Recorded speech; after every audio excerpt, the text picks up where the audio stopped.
Welcome to Bloodbath and Beyond. Today we review Lake Dead. Beneath the calmest surface lies the deepest nightmare.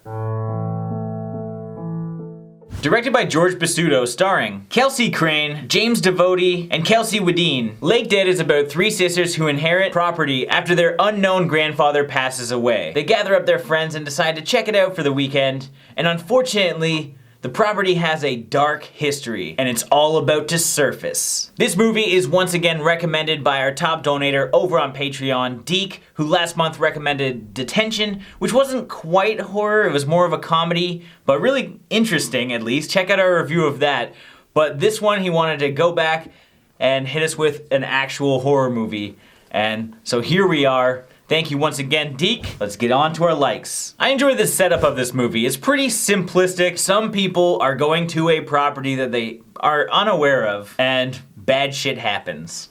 And in this case, we have a group of maybe like 6 friends that go to cottage country and are stalked by 2 big inbred hillbillies that look like mechanics. They kept it simple, they didn't overcomplicate things. It's a good setup. On top of that, with the simplistic story, they really weren't hiding anything. Like, you can solve the twist in this film very early on. Gloria, my sister was supposed to stop by here last night. Did she check in? Her name's Sam.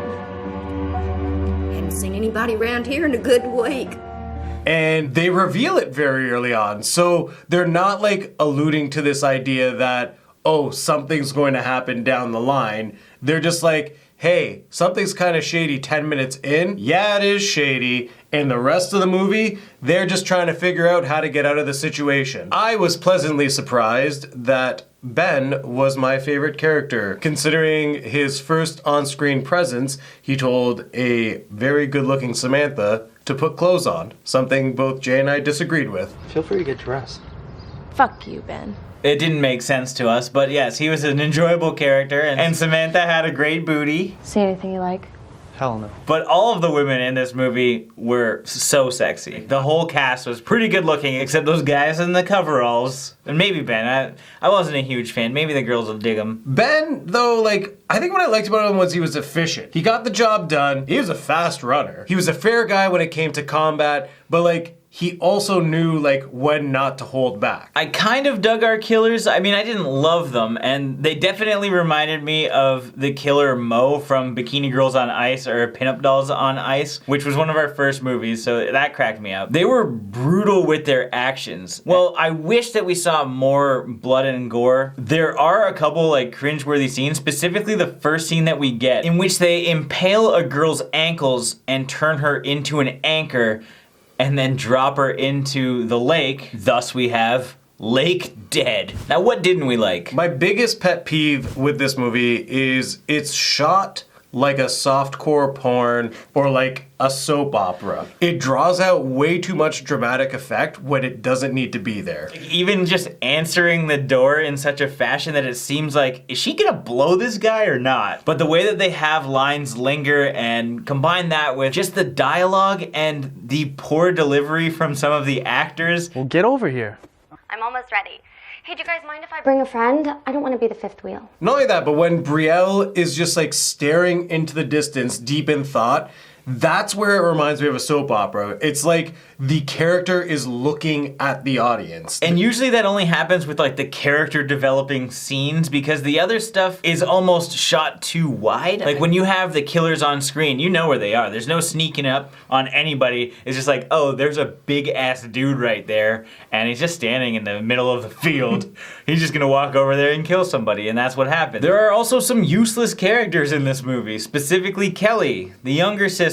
Well, she was fine enough to just kind of run around and be worrisome, and she's playing that character. She actually does zero in the movie other than basically cry and run around. Kelly just showed up on screen and became a dominant character in this film. Like, there's no introduction. You see her at the funeral, and then we finally learn who she is in passing. Wild Bill gets an introduction, but Kelly, who's an important character, no backstory, no introduction, just you're the other sister that we're gonna write in so that you can just be the one to take all the falls. If we just throw in a weaker character, it makes Brielle look like a hero to some extent, even though Ben's really the hero. And I think that's what they were probably doing, was just setting her up to like, just so they don't make Brielle look worse. And this movie finishes oddly. There's some kind of confrontation closer to the end, but it gets dragged out quite a bit. And you're like, the only way I can see this happening or being meaningful is if some main characters die. And if no main characters die, then it just ends.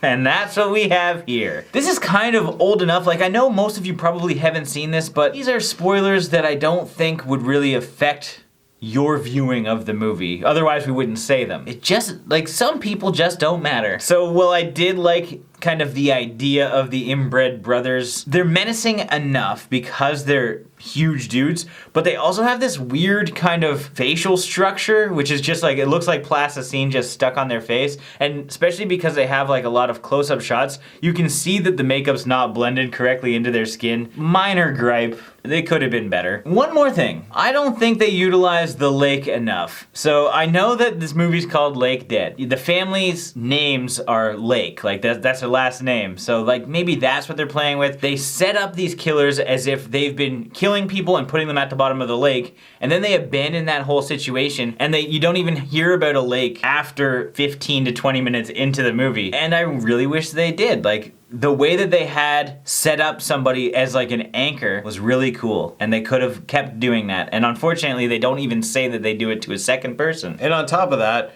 we don't even get the actual reveal of it. Like, we get to see it, but the characters, like, Brielle should have been like running away. The only place they need to hide is in the lake. And I think that would have been a greater impact if like the cast just had to go hide underwater and hold their breath, and that's when they see all the bodies. How cool would that have been? I agree that would be cool, but even something straight out like Poltergeist, where you have the bodies start rising up, like that would be scary as fuck. Like, you're running by a lake from a killer and have 50 other bodies raised from the lake all at once. I would shit myself and then slip on the shit and probably get murdered by an axe-wielding killer. And on that note, let's go to our final thoughts. Lake Dead was an enjoyable film. I think that people would like it, and I can bet that I will watch it again at some point. However, it is so easy to figure out what's happening that it's almost like paint by numbers. You're just waiting for it to go through the motions. The movie had very lackluster performances, but I think that has to do with the script and the way that it was shot, and potentially the long edits that they left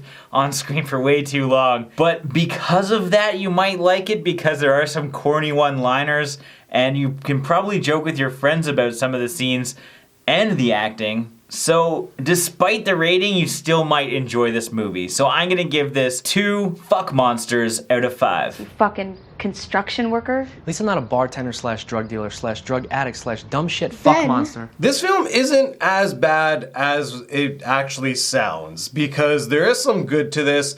Sometimes a non-complex story, especially filled with twists, can be a good thing. And I think with this film, they did do a good job with that. Because it was revealed so early, you got to watch the rest of the film and enjoy what you were seeing. Because we did get a couple of cool deaths. But on the other hand, we also had not the best acting, and the cinematography was very weak in the sense that it was shot more like a soap opera than something you would expect for an intense thriller, which is what they're trying to get across. It is a fun film, but I think it's just too simple to really make it a great film. So with that being said, I'm gonna give this film 2 family trees out of 5. As always, thank you for watching. Like this video and comment below with your thoughts on the film if you've seen it. If you haven't and you do want to check it out, there are links in the description where you can find it. And if you want the opportunity to recommend a movie for us to review, definitely check out our Patreons.